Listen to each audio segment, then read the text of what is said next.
What a day, a lot going on. Okay, I finally made it to the storage unit. Woke up late with this thing of request. A friend wants to meet me to play some dominoes or something. Okay, today I have my bear that I couldn't sell. I have a hard time selling this. It's made out of tape and recycled shopping bags. I like it. I probably don't even want to sell it, to be honest. I like it. I like having it around. And then the other thing I got last night, which I'm very proud to show, thanks to my bartender. Just a shadow of Elizabeth from Weird Tales. You guys can find this image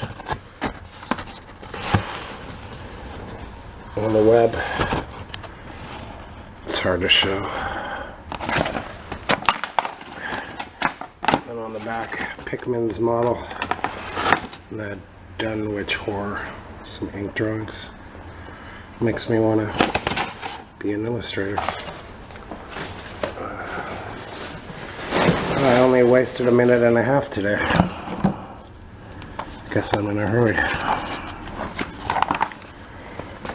Oh my goodness. Polaris.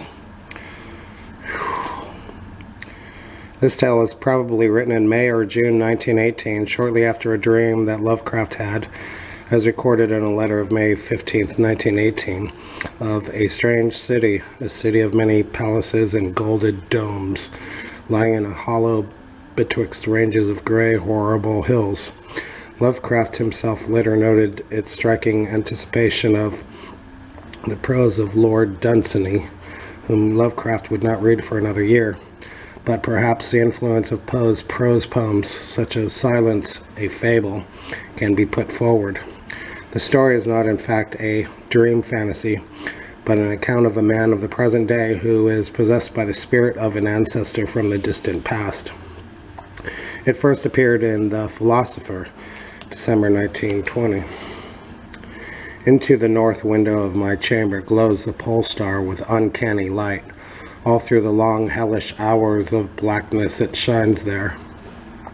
And in the autumn of the year, when the winds from the north curse and whine, and the red-leaved trees of the swamp mutter things to one another in the small hours of the morning under the horned waning moon, I sit by the casement and watch that star. Down from the heights reel the glittering Cassiopeia as the hours wear on, while Charles Wayne lumbers up from behind the vapor-soaked trees that sway in the night wind. Just before dawn, Arcturus winks ruddily from above the cemetery on the low hillock, and Coma Berenices shimmers weirdly afar off in the mysterious east.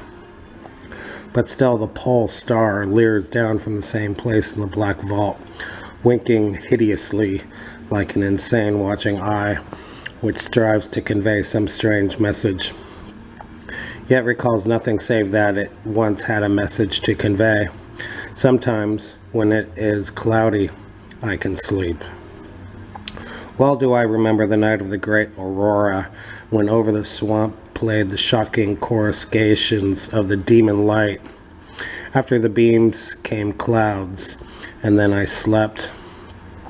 And it was under a horned waning moon that I saw the city for the first time. Still and somnolent did it lie on a strange plateau in a hollow betwixt strange peaks. Of ghastly marble were its walls and its towers, its columns, domes, and pavements. And the marble streets were marble pillars, the upper parts of which were carven into the images of grave bearded men. The air was warm and stirred not, and overhead, scarce 10 degrees from the zenith, glowed that watching pole star.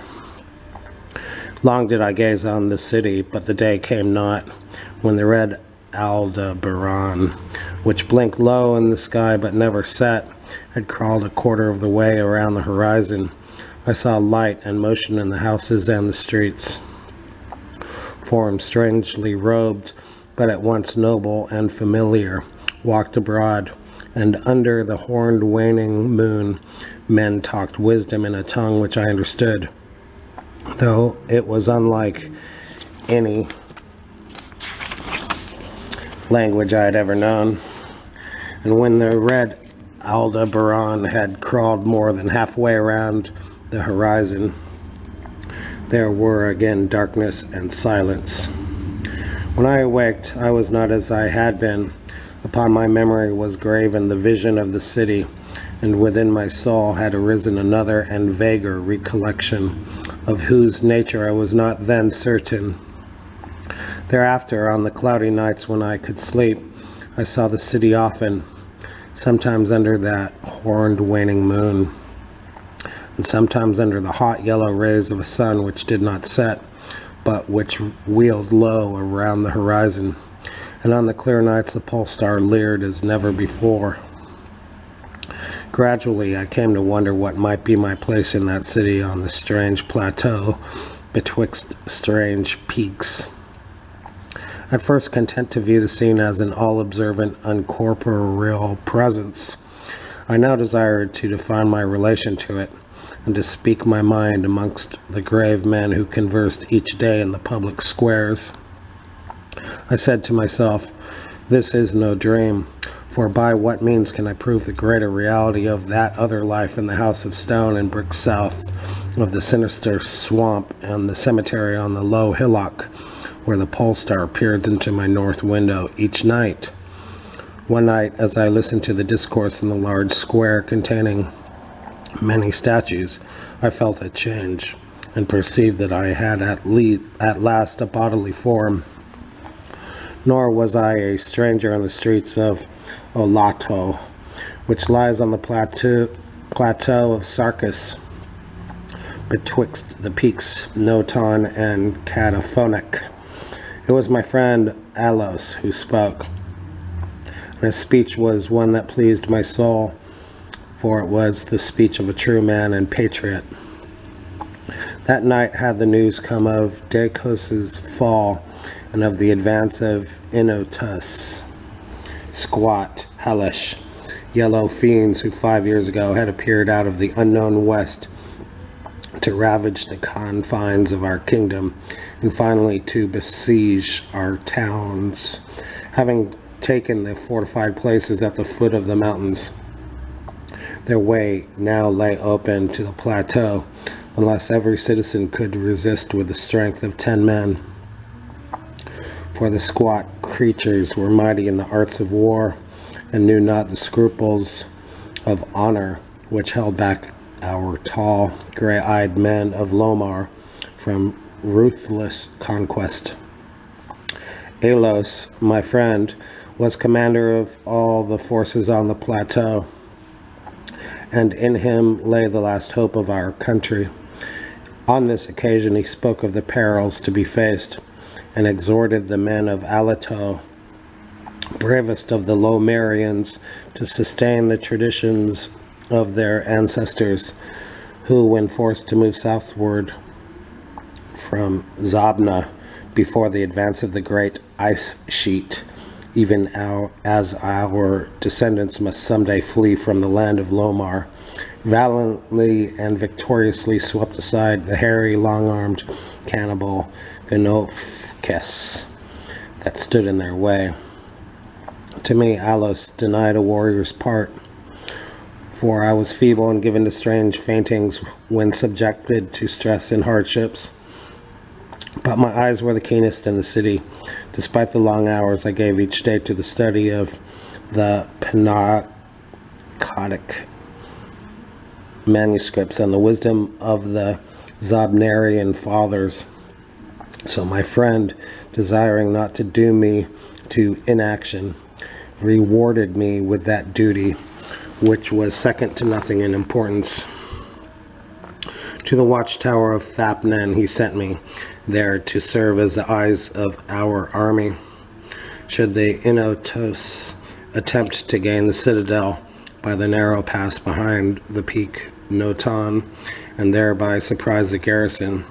I was to give the signal of fire which would warn the waiting soldiers and save the town from immediate disaster. Alone I mounted the tower, for every man of stout body was needed in the passes below. My brain was sore dazed with excitement and fatigue, for I had not slept in many days, yet was my purpose firm, for I loved my native land of Lomar and the marble city of Alatho that lies betwixt the peaks of Noton and Cataphonic. But as I stood in the tower's topmost chamber, I beheld the horned waning moon, red and sinister, quivering through the vapors that hovered over the distant valley of Bainoff, and through an opening in the roof glittered the pale pole star, fluttering as if alive, and leering like a fiend and tempter. Methought its spirit whispered evil counsel, soothing me to traitorous somnolence, the damnable rhythmical promise which it repeated over and over. Slumber, watcher, till the spheres 26,000 years have revolved and I return to the spot where now I burn. Other stars anon shall rise to the axis of the skies, stars that soothe and stars that bless with a sweet forgetfulness. Only when my round is o'er shall the past disturb thy door. Vanity, did I struggle with my drowsiness, seeking to connect these strange words with some lore of the skies, which I had learnt from the Pinacotic manuscripts. My heart heavy and reeling, my head heavy and reeling, drooped to my breast, and when next I looked up, it was in a dream, with the pole star grinning at me through a window from over the horrible swaying trees of a dream swamp, and I am still dreaming. That's good for today. Okay, I'm gonna try and show this poster. Gosh darn it. No, I can't do it. It's gotta be a way.